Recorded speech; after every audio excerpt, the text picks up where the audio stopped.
All right, let's jump right in. Today we're looking at what happens when an entire country quite literally catches fire. And this isn't just a crime story. We're talking about powerful cartels, a global drug war, and a geopolitical showdown that has pushed Mexico right to the brink. So picture this. February 22nd, 2026, Mexico is just plunged into what looks for all the world like a civil war. But here's the thing. It wasn't a revolution. It was pure retaliation, all sparked by one single event. So the big question is, why? What could possibly trigger this level of violence all across the country? Again, this isn't an invasion. It's not a popular uprising. It's a calculated, brutal act of payback. I mean, the chaos was everywhere. Airports were stormed and shut down. Cars and buildings were set ablaze in broad daylight. You had these massive gun battles erupting on city streets. It got so bad that countries like the US, India, and Australia started issuing urgent warnings to their citizens. Find cover, stay inside, and all of it, every bit of it, was kicked off by one thing. And that one thing was the death of one man, one of the most feared and powerful men on the entire planet, whose fall sent shockwaves not just through Mexico, but all across the globe. His name was Nemesio Oseguera Cervantes, but the world knew him as El Mencho. And on that day, when the Mexican military took him out in a raid, his entire empire struck back with absolute, overwhelming force. So who was El Mencho? Well, he was the leader of the Jalisco New Generation Cartel, or CJNG for short. And here's a wild twist for you. Before he became one of the most wanted criminals on Earth, he was actually a police officer. Yeah. He used everything he learned about law enforcement to build this incredibly violent and ruthlessly efficient global drug empire. If you want to understand just how serious a threat he was, just look at this number. The United States government had a $15 million bounty on his head. You don't get that kind of price tag for being a local gangster. This guy was a global menace. And, a bounty that huge isn't for some ordinary criminal. It's for the head of what's basically a state within a state. See, to really get why El Mencho's death caused such an explosion, you have to understand that these cartels, they aren't just gangs. In huge parts of Mexico, they are the government, a shadow state with way more money, more soldiers, and more firepower than the official one. Just think about this for a second. The cartels command their own private armies, with some estimates putting the number of armed soldiers at over 75,000. And these aren't just guys with pistols. We're talking about trained fighters equipped to wage actual war. And all that power is funded by a truly mind-boggling amount of money. The cartels are raking in an estimated $30 billion a year just from the drugs they sell to the United States. That is more than the entire national budget of many countries.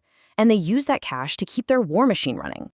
And get this, the power imbalance even extends to the skies. One of their rivals, the Sinaloa cartel, reportedly has over 600 aircraft. That's 5 times more than the entire Mexican Air Force. I mean, let that sink in. A drug cartel has its own private air force that literally dwarfs the government's. It's insane. Their weapons arsenals are just as shocking. They've got rocket launchers, armored monster trucks, military-grade assault rifles, the whole shebang. They are equipped for war, because for them, that's exactly what this is. So what's fueling this multi-billion-dollar war machine? Well, the answer lies with one drug in particular, a drug that's at the very heart of this global crisis: fentanyl. Fentanyl is a synthetic opioid, and its potency it's just almost unbelievable. It's up to 50 times stronger than heroin and 100 times stronger than morphine. It's cheap, it's easy to make, and it is incredibly deadly. This table right here really puts it into perspective. Just a single milligram of fentanyl has the same punch as 100 milligrams of morphine.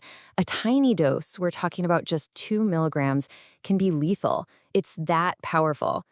And the human cost of this is just staggering. Every single day, around 150 people in the United States die from synthetic opioid overdoses, and that's mostly fentanyl. So this isn't just a problem for Mexico, it's a global health crisis being exported for massive profit. So where is this stuff coming from? Well, according to the source material we're looking at, the chemical precursors for fentanyl are mostly made in China. The source actually argues that this is a kind of reverse opium war, right? A callback to the 19th century when Britain flooded China with opium. The claim is that today, China is essentially poisoning the West, and they're using the Mexican cartels as their delivery service. And the money trail? It's this incredibly sophisticated global money laundering operation. So it goes like this. Cartels sell the drugs in the US for cash dollars. Then Chinese money brokers convert those dollars into digital yuan. That yuan is then used to buy stuff in China, which gets shipped and sold in Mexico. And finally, clean, laundered Mexican pesos land right back in the cartel's pockets. It's a perfect circle. Okay, so this brings us to the final piece of the puzzle. The intense political pressure that, according to our source, basically forced the Mexican government's hand and led directly to that raid on El Mencho. As our source material lays it out, a spokesperson for Donald Trump, Carolina Leavitt, stated that El Mencho was a top priority and that the U.S. was feeding intel directly to Mexican forces. The message, she said, was crystal clear. If Mexico didn't take him out, the U.S. would do it for them. And that pressure, it had been building for years. You go back to 2019, Trump was putting tariffs on Mexico specifically because of the fentanyl crisis. Now fast forward to 2026, and according to the source, U.S. intelligence pinpoints El Mencho's exact location. Just a few hours later, the Mexican military moves in. The result? El Mencho is killed, and Mexico goes up in flames. So, the bottom line from our source is this. The fires you see burning across Mexico, they aren't just about one dead drug lord. They are the visible result of a much larger, much more invisible war. It's a geopolitical conflict between the U.S. and China, being fought by proxy in the streets of Mexico. And it was all kicked into high gear by direct political pressure from Washington. So the kingpin is gone, but that shadow state, it's still there. That $30 billion a year industry is still there. And the global powers pulling the strings are still at odds. Which really leaves us with one last big question. Is this the beginning of the end for the cartels? Or is it just the explosive start of a new and maybe even more violent chapter in this endless war on drugs?